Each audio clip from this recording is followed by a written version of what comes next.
Bonjour, dans cette courte capsule vidéo, je vous montre comment télécharger l'application de bureau Microsoft Teams, comment vous connecter avec le compte de la COPS, comment régler deux, trois paramètres incontournables, puis surtout comment accéder à la visioconférence qui est associée à votre atelier. Le tout, bien sûr, dans le contexte du changement soudain qu'on a eu à effectuer en passant de Google Meet à Microsoft Teams. Alors voilà, je commence. Je commence avec une page de Google. Vous voyez, on n'a pas de parti pris. Dans Google, la première étape, c'est de télécharger l'application de Bureau Teams si ce n'est pas déjà installé sur votre ordinateur. Je vous invite à tout simplement écrire application de Bureau Teams dans Google. Puis la première page, le premier résultat que vous aurez, ce sera un résultat offert par Microsoft et c'est la page qui vous permet de télécharger l'application de bureau qui, en passant, fonctionne aussi bien sur un appareil qui fonctionne avec Windows 10 qu'un Mac avec un macOS relativement récent. Donc, je vous invite à télécharger puis installer cette application de bureau-là qui, une fois installée, vous aurez cette fenêtre-ci en lançant l'application de bureau. Vous devez inscrire le courriel qui est associé à votre atelier, qui commence toujours par le numéro de votre atelier. La majorité du temps, c'est 4 chiffres, sinon 4 chiffres et une lettre. Puis ensuite, il y a A commercial 2021.acops.qc.ca. Alors, faites attention, là, ça c'est nouveau, le 2021. Avant notre nom de domaine acops.qc.ca.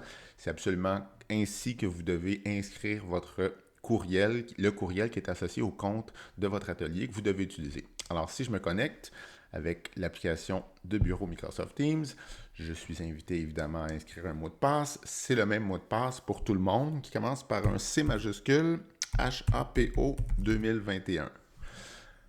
Et puis, là, je peux entrer dans l'application de bureau Microsoft Teams. Vous allez voir qu'à l'ouverture, je me fais offrir une équipe, une Teams atelier à COPS.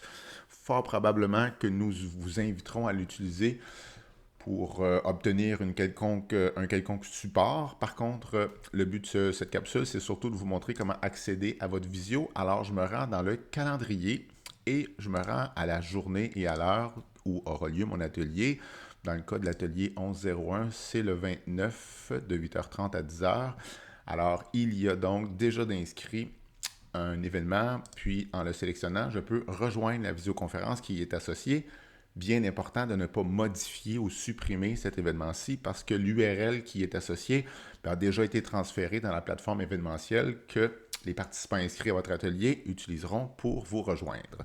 Alors, dans votre cas, vous n'avez qu'à cliquer sur Rejoindre et vous avez accès donc à la visioconférence pour animer votre atelier. Qu'est-ce que je voulais vous montrer aussi? Oui, il y a quelques paramètres. Je quitte. En passant, vous pouvez faire ça à plusieurs reprises. Il n'y a aucun problème, aucun souci. Vous pouvez rentrer d'avance dans votre visioconférence. Je voulais, par contre, attirer votre attention sur deux petits détails dans les paramètres. Donc, en cliquant sur votre avatar et paramètres, je vous invite à vérifier que dans Général, il y a bien un crochet ici. Activer l'expérience de réunion. Les nouvelles réunions s'ouvriront dans des fenêtres distinctes. C'est fort utile. Alors, assurez-vous d'avoir ce crochet-là, sinon activez-le.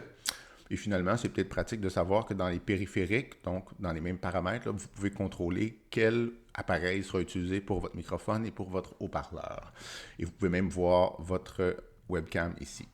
Bref, ça couvre l'ensemble des informations que je voulais vous offrir. Effectivement, on se retrouve peut-être dans une capsule vidéo suivante pour les stratégies d'utilisation de base. Merci, à bientôt.